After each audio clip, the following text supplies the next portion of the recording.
أعوذ بالله من الشيطان الرجيم. بسم الله الرحمن الرحيم. ولكل أمة جعلنا منسكا ليذكروا اسم الله على ما رزقهم من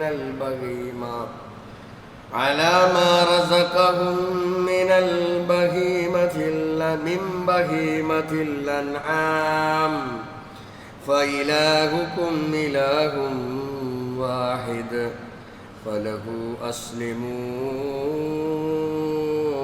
وبشر المخبتين.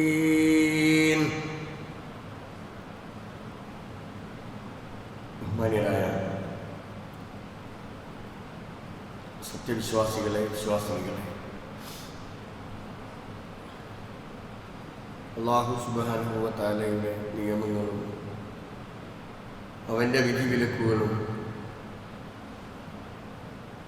നമ്മുടെ ഓരോരുത്തരുടെയും ജീവിതത്തിൻ്റെ എല്ലാ ഘട്ടങ്ങളിലും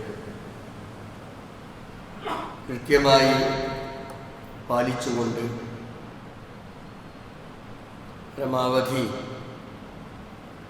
തത്വയിലധിഷ്ഠിതമായി ജീവിക്കണേ എന്ന് എന്നോടും ഓരോരുത്തരോടും വസിയത്ത് ചെയ്യുകയാണ്, ഉപദേശിക്കുകയാണ്.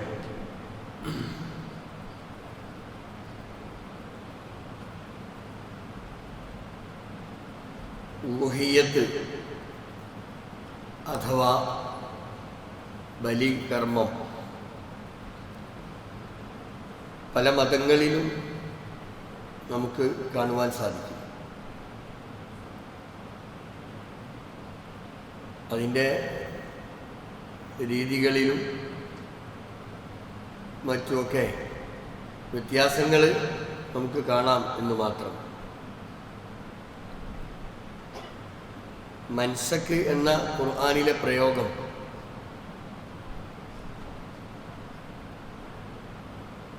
അതിന് ബലി എന്നും അതേപോലെ തന്നെ ആരാധന എന്നുമൊക്കെ അർത്ഥം നമുക്ക് കാണുവാൻ സാധിക്കും. ഞാൻ പരിശുദ്ധ ഖുർആനിലെ സൂറത്ത് ഹജ്ജിലെ 34-ാം സൂക്തമാണ് ഞാൻ നിങ്ങളുടെ ശ്രദ്ധയിൽ കൊണ്ടുവന്നത്. ഇവിടെ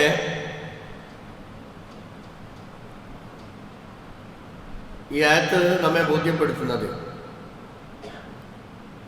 എല്ലാ സമുദായത്തിലും ബലികർമ്മമുണ്ട് എന്ന് ബോധ്യപ്പെടുത്തുന്നതോടൊപ്പം എന്തിനാണ് ഈ ബലി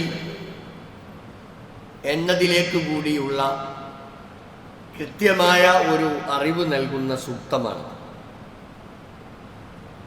വലിക്കുല്ലി ഉമ്മത്തിൻ ജഅൽനാ മൻസക്കൻ, എല്ലാ സമുദായത്തിലും എല്ലാ ഉമ്മത്തിലും ബലിയുണ്ട്. മൻസക് അതെന്തിനു വേണ്ടിയാണ്? ലിയദ്കുറു ഇസ്മല്ലാഹ്,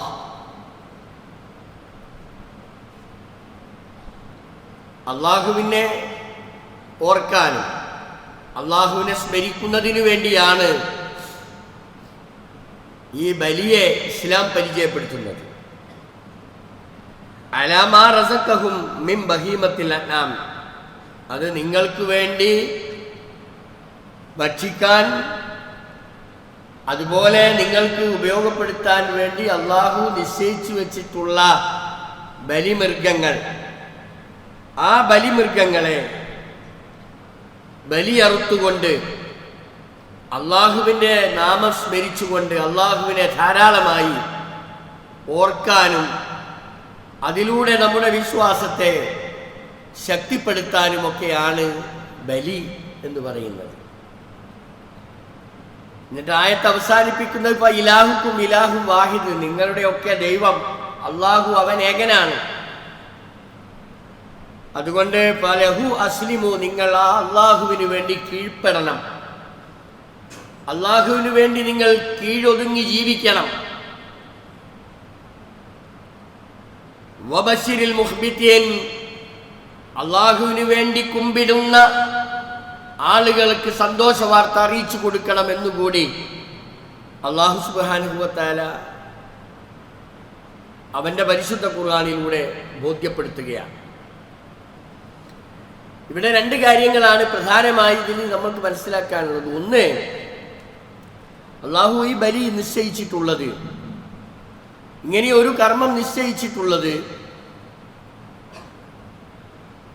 തികച്ചും അള്ളാഹുവിനെ ഓർക്കുകയും അള്ളാഹുവിനെ സ്മരിക്കുകയും ചെയ്ത് നമ്മുടെ ജീവിതത്തെ സംശുദ്ധമാക്കുക എന്നതാണ് ഏറ്റവും പ്രധാനം. പിന്നെ ഇത് മുഹമ്മദ് നബിയുടെ ഉമ്മത്തിന് മാത്രം നിശ്ചയിക്കപ്പെട്ട ഒന്നല്ല എന്നും എല്ലാ ഉമ്മത്തിലും എല്ലാ സമുദായത്തിലും ഇത് നിലനിന്നിരുന്നു എന്നും ഇത് ബോധ്യപ്പെടുത്തുകയാണ് ഈ ആയത്തുകളിലൂടെ അള്ളാഹു സുബ്ഹാനഹു വ തആല ചെയ്തത്. നമ്മളൊക്കെ മനസ്സിലാക്കിയതുപോലെ തന്നെ വ്യത്യസ്തങ്ങളായ ബലിയിടൽ അല്ലെങ്കിൽ ബലി ഒക്കെ നമുക്കറിയാം. ഇബാദത്തായ ബലികൾ, ആദിയായ അല്ലെങ്കിൽ ആദത്തായിട്ടുള്ള ബലികൾ, നിഷിദ്ധമായ ഹറാമായ ബലികൾ, ഇങ്ങനെയൊക്കെ ഉണ്ട്. ഇവിടെ ഇബാദത്താകുന്ന ബലിയെക്കുറിച്ച് ചർച്ച ചെയ്യുമ്പോൾ നമ്മൾ ഈ ബലികർമ്മം നിർവഹിക്കുന്നതിലൂടെ ഉലൂഹിയത്തിലൂടെ ഇബാദത്തായ ഒരു ബലികർമ്മത്തെയാണ് ഇസ്ലാം പരിചയപ്പെടുത്തുന്നത്. അതല്ലാതെ ആദത്തായിട്ടുള്ള നമ്മുടെ നാട്ടിൽ എല്ലാ ദിവസവും നമുക്ക് മാംസം ലഭിക്കുന്നുണ്ട്. എല്ലാ ദിവസവും കടകളിലൂടെ മാംസം വിൽക്കപ്പെടുന്നുണ്ട്. അത് ആദത്തായ ഒരു പതിവായി നിലനിൽക്കുന്ന അറവും അതിൻ്റെ മാംസങ്ങളുമാണ് ഇന്ന് നമ്മൾ കഴിച്ചുകൊണ്ടിരിക്കുന്നത്. എന്നാൽ ആ ഇബാദത്തായിട്ടുള്ള ബലി അത് ആ നിലക്ക് തന്നെ അതിനെ കാണുകയും തികച്ചും പുണ്യമാഗ്രഹിച്ചുകൊണ്ട് ഓരോരുത്തരും കഴിവിൻ്റെ പരിധി അനുസരിച്ച് ചെയ്യേണ്ട ഒരു സംഗതിയാണ് ഈ ഇബാദത്തായ ബലി എന്ന് പറയുന്നത്. എന്നാൽ നിഷിദ്ധമായ ബലിയുണ്ട്, അള്ളാഹു ഇഷ്ടപ്പെടാത്ത, അള്ളാഹു ഹറാമാക്കിയിട്ടുള്ള, അള്ളാഹു അല്ലാത്തവരുടെ പേരിൽ അറുക്കപ്പെടുന്നത്,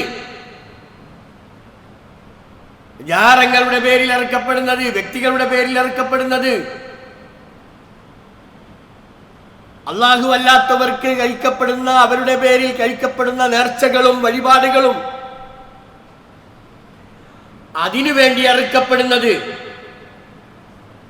ഇതൊക്കെ നമ്മുടെ രാജ്യത്ത് നമ്മൾ നമ്മുടെ കൺമുമ്പിൽ കണ്ടുകൊണ്ടിരിക്കുന്നതാണ്. നേർച്ചാടുകളും നേർച്ചക്കോഴികളും നമ്മുടെ നാട്ടിലൂടെ നിർബാധം സഞ്ചരിച്ചു കൊണ്ടിരുന്ന ഒരു കാലഘട്ടം ഉണ്ടായിരുന്നു. അപ്പൊ അതൊക്കെ അള്ളാഹു നിശ്ചയിക്കപ്പെടാത്ത, അള്ളാഹുവിന്റെ പേരിലല്ലാത്ത, അള്ളാഹു ഹറാമാക്കിയ മാർഗത്തിലൂടെയുള്ള ഇത്തരത്തിലുള്ള മൃഗങ്ങളെ അറുക്കപ്പെടുന്നതും നമ്മൾ കാണേണ്ടതും അറിയേണ്ടതുമുണ്ട്. ഇത്തരത്തിലുള്ള ചെയ്തികൾ ചെയ്യാൻ പ്രേരിപ്പിച്ചുകൊണ്ടിരിക്കുന്ന നിഗൂഢമായ ഒരു ശക്തി അല്ലെങ്കിൽ ശക്തികൾ തന്നെ പ്രവർത്തിച്ചു കൊണ്ടിരിക്കുന്നു എന്നുകൂടി നമ്മൾ അറിയണം. ഉദാഹരണമായി കാലാകാലങ്ങളിലായി നടന്നു വന്നിരുന്ന കൊണ്ടോട്ടിക്കൈ നേർച്ച എന്ന് പറയുന്ന നമ്മുടെ നാട്ടിൽ ഇപ്പോൾ ഏറെ വിവാദമായ അല്ലെങ്കിൽ ഏറെ ചർച്ച ചെയ്യപ്പെട്ടൊരു സംഗതിയാണ്. വളരെ കാലമായി നടന്നു വന്നിരുന്ന ഒരു സംഭവം ഇടക്കാലത്ത് വെച്ച് ചില പ്രത്യയശാസ്ത്രത്തിന്റെ പേരിലോ അതല്ലെങ്കിൽ ആ ആളുകൾക്കിടയിലുള്ള അവർക്കിടയിലുള്ള ചില പ്രശ്നങ്ങളുടെ പേരിലോ നിർത്തൽ ചെയ്യപ്പെട്ടു. പക്ഷെ അത് രണ്ടാമത് ഈ വർഷം പുനലിലെടുത്തു, രണ്ടാമത് അത് കൊണ്ടുവന്നു. ഒരു കാലഘട്ടത്തിൽ എവിടെ നോക്കിയാലും പ്രത്യേകം അടയാളപ്പെടുത്തിയ ആടുകളെ കാണാമായിരുന്നു, പ്രത്യേകം അടയാളപ്പെടുത്തിയ കോഴികളെ കാണാമായിരുന്നു, അതേപോലെ തന്നെ മാടുകളെ കാണാമായിരുന്നു. പ്രത്യേകം അടയാളം വെക്കപ്പെട്ടതായിരുന്നു. അതെവിടേക്കാണ്? അത് കൊണ്ടോട്ടിയിലേക്കാണ്. ഇങ്ങനെ പറഞ്ഞിരുന്ന ഒരു കാലം അവിടെ നിന്ന് അങ്ങോട്ട് വന്ന് അത് വർഷങ്ങളോളമായി അത് നിർത്തൽ ചെയ്യപ്പെട്ടിരുന്നു. വീണ്ടും ഇപ്പോ അത് ഈ കഴിഞ്ഞ മാസം അത് വീണ്ടും പുനൽ വന്നു. പക്ഷെ അതിന്റെ പിന്നിലുള്ളതാരാ? അത് ഷിയായിസത്തിന്റെ പുതിയ ഒരു കടന്നുകയറ്റമായിരുന്നു എന്നും കേരളത്തില് ഈ ഷിയ പ്രവർത്തനങ്ങൾക്ക് ശക്തി പകരാൻ ഇത് ഏറെ ഗുണം ചെയ്യുമെന്നും ഇത് നിർത്തൽ ചെയ്യപ്പെട്ട കാലം മുതൽക്ക് തന്നെ നിഗൂഢമായി ആളുകളെ ഈ ഷിയായിസം പഠിപ്പിക്കുകയായിരുന്നുവെന്നും ഇപ്പൊ വിലയിരുത്തപ്പെട്ടു. ഇപ്പൊ സോഷ്യൽ മീഡിയകളിലും മറ്റുമൊക്കെ ഏറെ ചർച്ച ചെയ്യപ്പെട്ട ഒരു വിഷയമായിരുന്നു അത്. ഞാൻ പറഞ്ഞു വരുന്നത്, അള്ളാഹുവിന് ചെയ്യേണ്ടുന്ന ഇബാദത്ത് കർമ്മങ്ങൾ അള്ളാഹുവിന് ചെയ്യാതെ അള്ളാഹു വെറുക്കപ്പെട്ട, അള്ളാഹു വിരോധിച്ച, അള്ളാഹു ഹറാമാക്കിയ മാർഗങ്ങളിലൂടെയാണ് ആളുകൾ സഞ്ചരിച്ചു കൊണ്ടിരിക്കുന്നത്.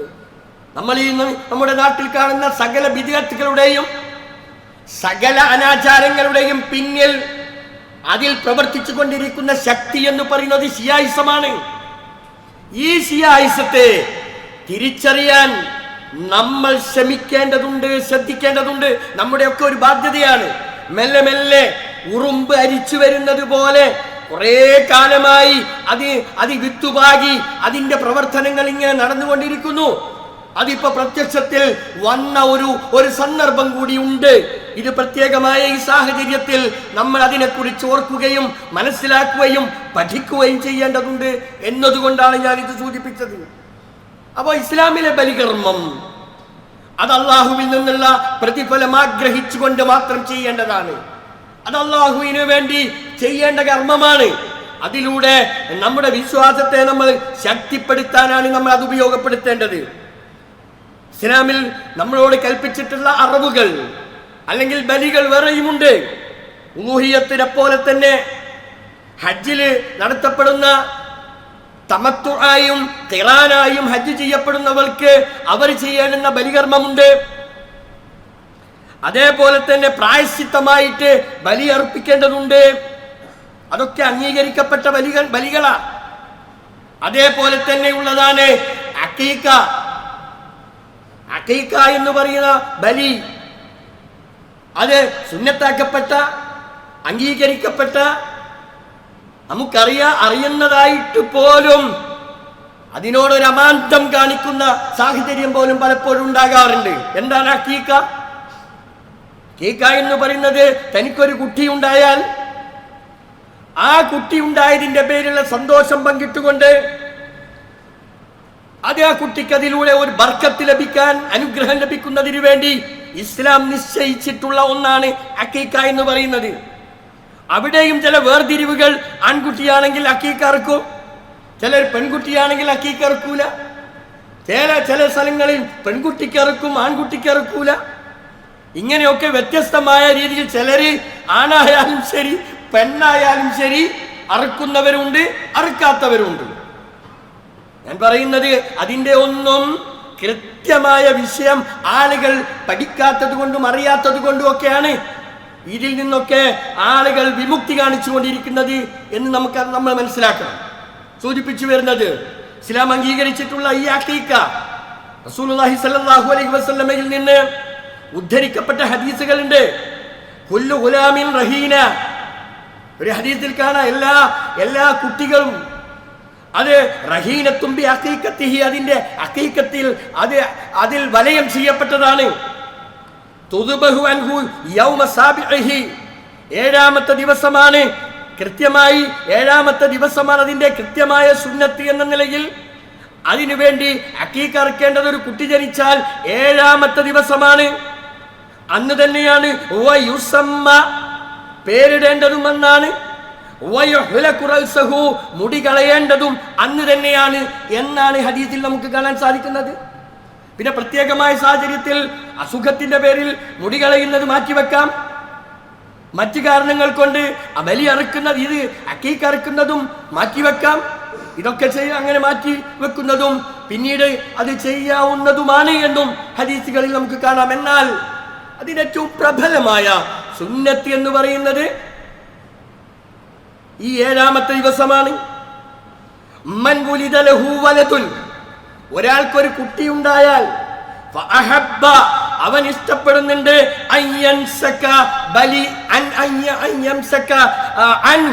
ആ കുട്ടിക്ക് വേണ്ടി അക്കീക്ക അറുക്കണം എന്നൊരാൾ വിചാരിക്കുന്നു, ഇഷ്ടപ്പെടുന്നുവെങ്കിൽ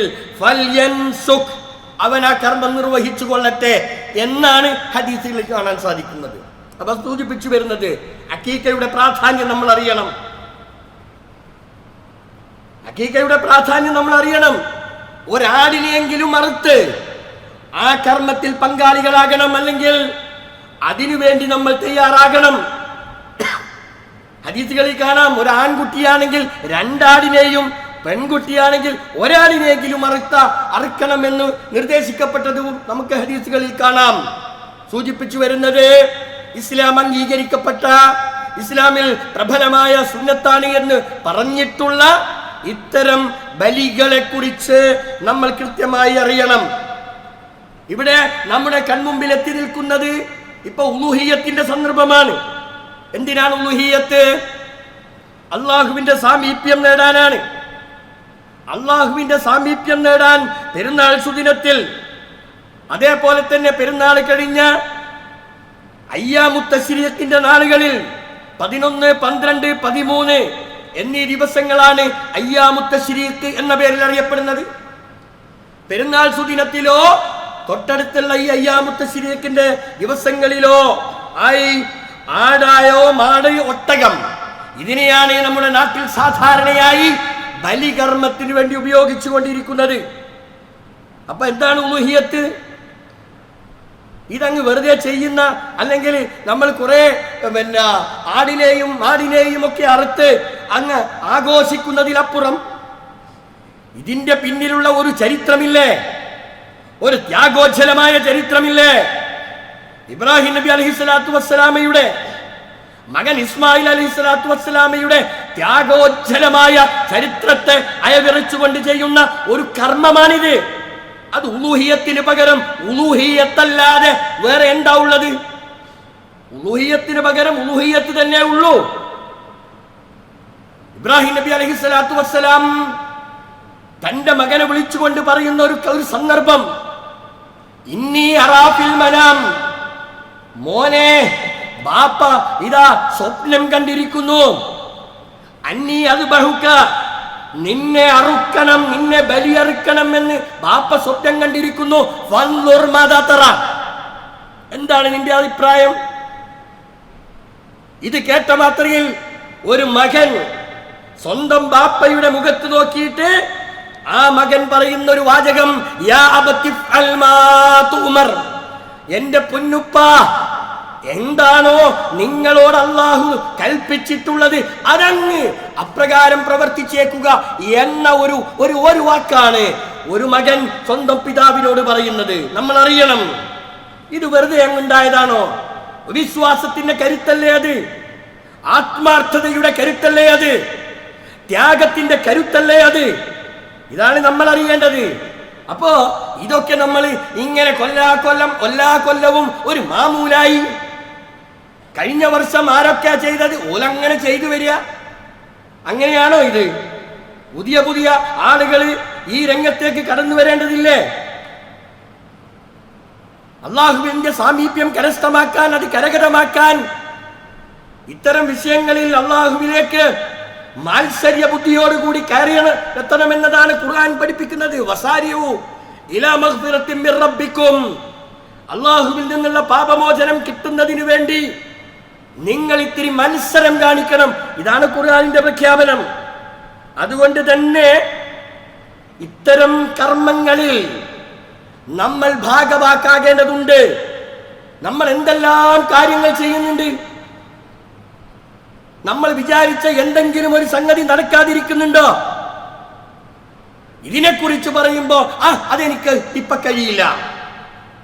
എന്തെല്ലാം നുടന്തൻ ന്യായങ്ങളാണ് ഇത്തരം വിഷയങ്ങളിൽ നമ്മൾ സംസാരിക്കാറുള്ളത്. ഞാൻ സൂചിപ്പിച്ചു വരുന്നത് അള്ളാഹുവിന്റെ പൊരുത്തവും അള്ളാഹുവിന്റെ ബർക്കത്തും അള്ളാഹുവിന്റെ നിഅമത്തും അത് വേണോ, അത് ലഭിക്കണോ എങ്കിൽ നമ്മളോട് നിശ്ചയിക്കപ്പെട്ടിട്ടുള്ള കാര്യങ്ങൾ വളരെ കൃത്യമായി നിർവഹിക്കണം എന്നതാണ് പരിശുദ്ധ ഇസ്ലാം നമ്മളോട് പറയുന്നത്. ഇത് നിർബന്ധമാണോ എന്ന ഒരു ചോദ്യം പലപ്പോഴും വരാറുണ്ട്. ഇത് നിർബന്ധമാണോ? അള്ളാഹുവിന്റെ പ്രവാചകൻ പറഞ്ഞതായി ഹദീസുകളിൽ കാണാം. അനി നബി സല്ലല്ലാഹു അലൈഹി വസല്ലം മൻ വജദ സഅതൻ, ഒരാൾക്ക് കഴിവുണ്ട്, സാമ്പത്തികമായി ശേഷിയുള്ള ഒരാൾ, ലാ യുളഹി, അവൻ ഈ ബലികർമ്മത്തിൽ പങ്കാളിയാകുന്നില്ലെങ്കിൽ, ഫലം യുളഹി, അവൻ ഉളുഹിയ്യത്ത് അറുക്കാൻ സന്നദ്ധത കാണിക്കുന്നില്ലെങ്കിൽ, റസൂലുള്ളാഹി സ്വല്ലല്ലാഹു അലൈഹി വസല്ലം പറഞ്ഞത് വലാ യഹ്ദുറു മുസല്ലാന, അവർ നമ്മുടെ നമസ്കാര സ്ഥലത്തേക്ക് പോലും വരേണ്ടതില്ലാണ് എന്ന് പറഞ്ഞാൽ അതിന്റെ ഗൗരവം എന്താ? അതിന്റെ ഗൗരവം നമ്മൾ അറിയണം. സാമ്പത്തികമായി ശേഷിയുള്ള ആളുകൾ അത് നിർവഹിക്കണം. അപ്പൊ ആർക്കാ നിർബന്ധം? ഹജ്ജ് ആർക്കാ നിർബന്ധം? സാമ്പത്തികമായി ശാരീരികമായി കഴിവുള്ള ആളുകൾക്കാണല്ലോ ജീവിതത്തിൽ ഒരിക്കൽ ഹജ്ജ് നിർബന്ധമുള്ളത്. അതുപോലെ തന്നെ സാമ്പത്തികമായി ശേഷിയുണ്ടോ, ഉളുഹിയ്യത്ത് അറുക്കണം എന്നല്ലേ ഈ വാചകത്തിൽ നിന്ന് നമ്മൾ മനസ്സിലാക്കേണ്ടത്. അങ്ങനെ ഒറ്റയ്ക്ക് ഒരാടിനെ അറുക്കാം, ഒരു കുടുംബത്തിനും അങ്ങനെ തന്നെ ഒരാടിനെ അറുത്തെങ്കിലും ഈ കർമ്മത്തിൽ പങ്കാളിയാകാം. മാടോ അതുപോലെ തന്നെ ഒട്ടകം, ഇതിന് 7 പേർ ചേർന്നുകൊണ്ട് സംഘമായിട്ടാണ് അത് നിർവഹിക്കേണ്ടത്. നിബന്ധനകളോടുകൂടിയാണ് ഈ കർമ്മം നിർവഹിക്കേണ്ടത്. ഒട്ടകമാണെങ്കിൽ 5 വയസ്സ് പൂർത്തിയായ ഒട്ടകത്തെ മാത്രമേ അറുക്കാൻ പാടുള്ളൂ. മാടാണെങ്കിൽ തീർച്ചയായും 2 വയസ്സ് പൂർത്തിയാകണം. ഒരാടിനെ സംബന്ധിച്ചിടത്തോളം 1 വയസ്സ് പൂർത്തിയായ കൊലാടിനെ അറുക്കാമെന്നാണ് ഇസ്ലാം നിശ്ചയിച്ചിട്ടുള്ളത്. പക്ഷെ ഒരു നിബന്ധനയുണ്ട്, ന്യൂനതകൾ ഉണ്ടാകാൻ പാടില്ല. ഒരു കാരണവശാലും ന്യൂനതയുള്ള ആട്, മാട്, ഒട്ടകങ്ങളെ ഈ കർമ്മത്തിന് ഉപയോഗിക്കരുത് എന്നർത്ഥം. അർബഅത്തുൻ, 4 സംഗതികൾ. ലാ തുജ്സിഉ ഫിൽ ഉളുഹിയ്യ, ഉളുഹിയ്യത്തിന് പറ്റൂല. 4 വിഭാഗത്തിൽപ്പെട്ട മൃഗങ്ങളെ ഉളുഹിയ്യത്തിന് പറ്റില്ല. ഒന്ന് അൽ ഔറാ, അത് അൽ ബയ്യിനായ ഔറ, കാഴ്ച നഷ്ടപ്പെട്ട, അത് വളരെ കൃത്യമായി കണ്ടാൽ അറിയാവുന്ന തരത്തിൽ അതിന്റെ കാഴ്ച പോയിട്ടുണ്ടെങ്കിൽ ആ മൃഗത്തെ നമ്മൾക്ക് ബലിയർക്കാൻ പറ്റില്ല. അതേപോലെ തന്നെ രോഗം, അൽ മർലു, മർലുഹ ബയ്യൻ, രോഗം വളരെ വ്യക്തമായി നമ്മൾക്ക് കാണാവുന്നതും അറിയാവുന്നതുമായ രോഗമുണ്ടെങ്കിൽ അതിനെ ബലി കർമ്മം നിർവഹിക്കാൻ അതിന് കൊള്ളാത്തതാണ്. അതേപോലെ തന്നെ വൽ അർജാഉൽ ബയ്യൻ, മുടന്ത് ബാധിച്ചിട്ടുള്ള മൃഗങ്ങളെ ഉളുഹിയ്യത്തിന് പറ്റൂല. അതേപോലെ വൽ അജ്ഫാ, മജ്ജയെല്ലാം നശിച്ച് മെലിഞ്ഞൊട്ടിയ ആ മൃഗത്തെ, കാണാനൊന്നും ഒരു കോലോ ഇല്ലാത്ത, അങ്ങനെ ജീവനുണ്ട് എന്ന് മാത്രം, അങ്ങനെ നിൽക്കുന്ന മജ്ജയെല്ലാം നശിച്ച മെലിഞ്ഞ മൃഗത്തെയും ബലികർമ്മത്തിന് പറ്റില്ല. അപ്പൊ വളരെ കൃത്യമാണ് ഇസ്ലാമിലെ നിയമം. ഈ 4 വിഭാഗത്തിൽപ്പെട്ട മൃഗങ്ങളെ ബലികർമ്മത്തിന് ഉപയോഗിക്കാൻ പറ്റുകയില്ല. അപ്പോ ഏറ്റവും നല്ല മുന്തിയ, വയസ്സൊത്ത, ഭംഗിയുള്ള, കാണാൻ മൊഞ്ചുള്ള, നമ്മൾ അറിയേണ്ടത് ഇതൊരു തമാശക്ക് ചെയ്യുന്നതല്ല. ഉലൂഹിയത്തിന് ഞാൻ നേരത്തെ സൂചിപ്പിച്ചല്ലോ, ഉലൂഹിയത്തിന് പകരം ഉലൂഹിയത്ത് മാത്രമേ ഉള്ളൂ. ഇപ്പൊ കുറച്ച് ആൾക്കാർ, 1-2 ആൾക്കാർ രംഗത്ത് വന്നിട്ടുണ്ട്. സോഷ്യൽ മീഡിയയിൽ പിരിവ് തുടങ്ങിയിരിക്കും. നിങ്ങൾ അറിഞ്ഞോന്നറിയില്ല, സോഷ്യൽ മീഡിയയിൽ പിരിവ് നടന്നുകൊണ്ടിരിക്കുകയാണ്. എന്നിട്ട് അവകാശവാദം എന്താണെന്നറിയോ? കഴിഞ്ഞ തവണയേക്കാളും കുറച്ച് ഉഷാറായിട്ട് ആളുകൾ ഇത് സ്വീകരിച്ചു തുടങ്ങിയെന്ന. അന്തള്ളോലാരും സ്വീകരിക്കൂല. എന്താ വിഷയം എന്നറിയോ? ഉലൂഹിയത്തിന് വേണ്ടി ഒരു 5000 രൂപ ഓരോരുത്തരും ഇന്ന നമ്പറുകളിലേക്ക് അത് സെൻഡ് ചെയ്യുക. എന്നിട്ട് അവർ ഉന്നയിക്കുന്ന കാര്യങ്ങൾ എന്താണെന്ന് പറഞ്ഞാൽ, ബാത്റൂം ഇല്ലാത്തവർക്ക് ബാത്റൂം, കോഴിക്കൂടില്ലാത്തവർക്ക് കോഴിക്കൂട്, അങ്ങനത്തെ സൗകര്യങ്ങളൊക്കെ ചെയ്തു കൊടുക്കാനാണ് ഇത് ഞങ്ങൾ ഉപയോഗിച്ചു കൊണ്ടിരിക്കുന്നത്. അതിലേക്ക് ഇതൊരു സാധാരണക്കാരനല്ല ഇത് പറയുന്നത്. നമ്മൾ അറിയണം, ഖുർആനും ഹദീസും ഒക്കെ നല്ലപോലെ അറിയുന്ന പുതിയ എന്ത് മുസ്ലിം, എക്സ് മുസ്ലിം അല്ലേ, അങ്ങനത്തെ കുറച്ച് ആൾക്കാർ ഇപ്പൊ ഇറങ്ങിയിട്ടുണ്ട്. എക്സ് മുസ്ലിം, നല്ല നല്ല പേര് അബ്ദുറഹ്മാൻ, മുസ്തഫ എന്നൊക്കെ നല്ല നല്ല പേരുള്ള ആലിമീങ്ങളാണെന്ന് അവകാശപ്പെടുന്നവർ വരെ രംഗത്ത് വന്നിട്ട് സോഷ്യൽ മീഡിയയിൽ ഒരു പണിയില്ലല്ലോ, വേറെ പൈസ ഇങ്ങനെ വരികയല്ലേ, വേറെ അധ്വാനമൊന്നുമില്ല. എന്നിട്ട് ഇങ്ങനെ വീമ്പിളക്കുക. കഴിഞ്ഞ തവണത്തേക്കാൾ ഉഷാറാണ്. ഞാൻ പറയുന്നത്, നമ്മൾ എവിടേക്കാണ് ഈ നമ്മുടെ നാട് പോകുന്നത്? എവിടേക്കാണ് നമ്മുടെ നാട്ടിലെ നമ്മുടെ മക്കളെ കൊണ്ടുപോയി ചെന്നെത്തിക്കുന്നത്? കഠിന കഠോരമായ നരകത്തിലേക്ക് പിടിച്ചു വലിച്ചു കൊണ്ടുപോകുന്ന അതിദയനീയമായ ഒരവസ്ഥയാണ് നമ്മെ വരിഞ്ഞു മുറുക്കിക്കൊണ്ടിരിക്കുന്നത്. ഇസ്ലാമിലെ ഇത്രയും മഹത്തായ കർമ്മത്തെ പോലും ദുർവ്യാഖ്യാനിച്ചുകൊണ്ട്, എന്നിട്ട് എന്താ നിങ്ങൾക്കൊരു കയ്യറപ്പില്ലല്ലേ?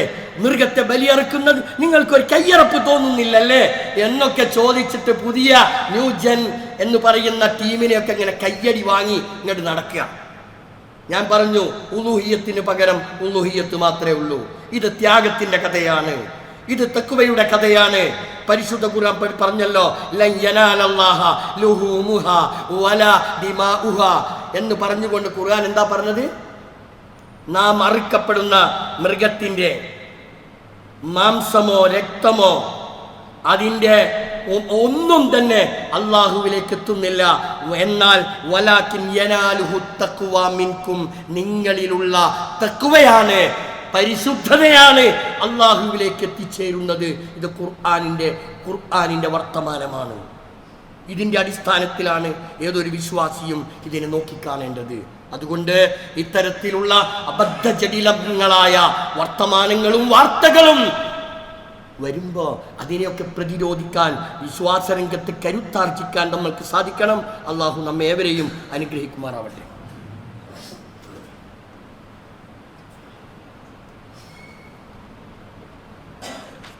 അൽഹംദുലില്ലാഹി റബ്ബിൽ ആലമീൻ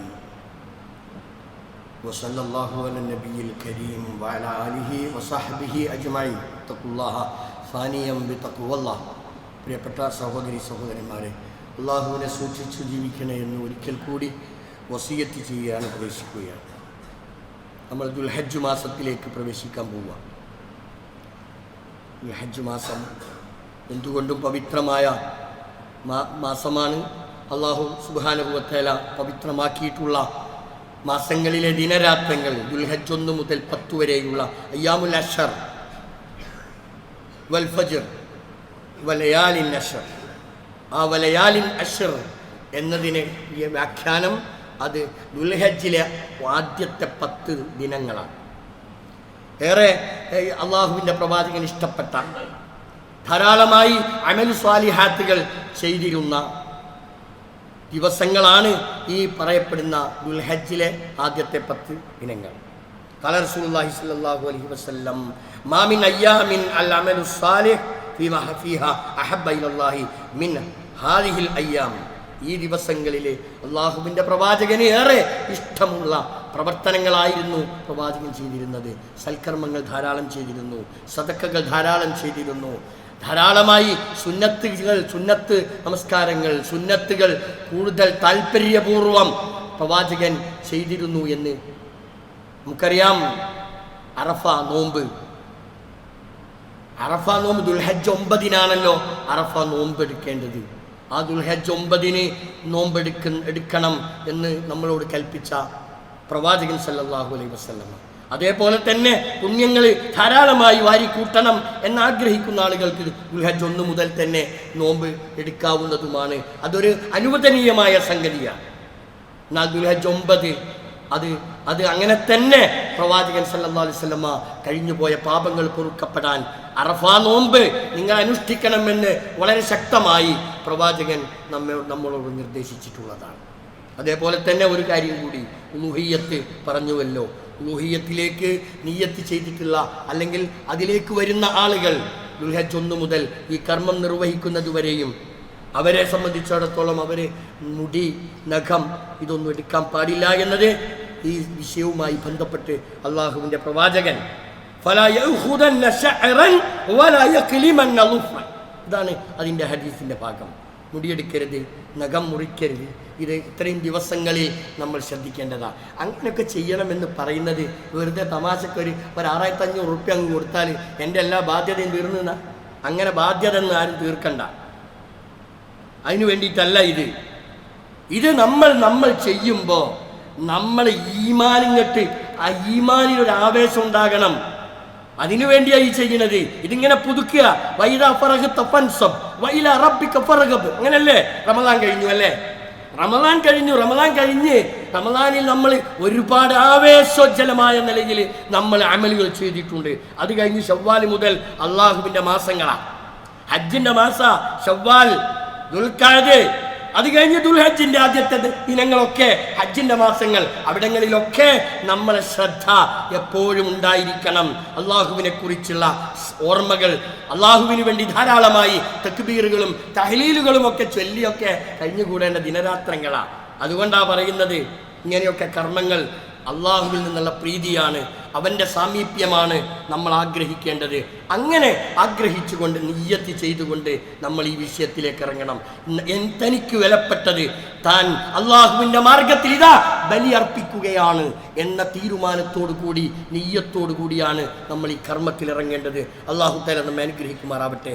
സത്യം മനസ്സിലാക്കി അത് ഉൾക്കൊണ്ട് ജീവിക്കുന്ന മുത്തഖികളിൽ, മുഅ്മിനുകളിൽ അള്ളാഹു നമ്മെ ഏവരെയും ഉൾപ്പെടുത്തി അനുഗ്രഹിക്കുമാറാവട്ടെ. നമ്മുടെ ജീവിതത്തിൽ വന്നുപോയിട്ടുള്ള തെറ്റുകളും കുറ്റങ്ങളും പോരായ്മകളുമെല്ലാം അള്ളാഹു തആല അവൻ്റെ മഹത്തായ ഫള് കൊണ്ട് അതെല്ലാം വിട്ടുപുറത്ത് മാപ്പാക്കി തരുമാറാവട്ടെ. ഒരുപാട് ആളുകൾ പേരെടുത്ത് പറയേണ്ട അതല്ല, അതിനു മാത്രമുണ്ട് വീടുകളിലും ആശുപത്രികളിലുമായി രോഗങ്ങളുമായി കഴിഞ്ഞുകൂടുന്ന ആളുകൾ, വേദനകൾ കടിച്ചമർത്തി കഴിയുന്ന ആളുകളുണ്ട്.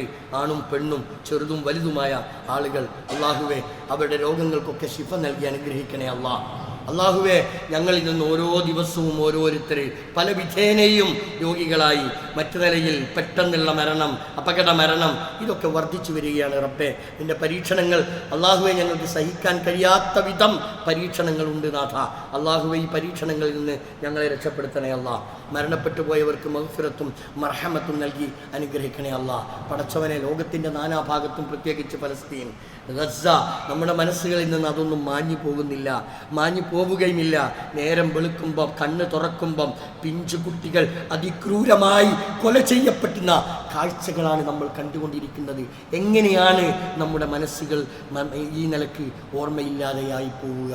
നമ്മൾ അവർക്ക് വേണ്ടി ക്ഷമയുണ്ടാകുന്നതിന് വേണ്ടി നമ്മൾ പ്രാർത്ഥിക്കണം. റബ്ബേ, അള്ളാഹുവെ, അവർക്ക് സമാധാനം നൽകി അനുഗ്രഹിക്കണേ അല്ലാ.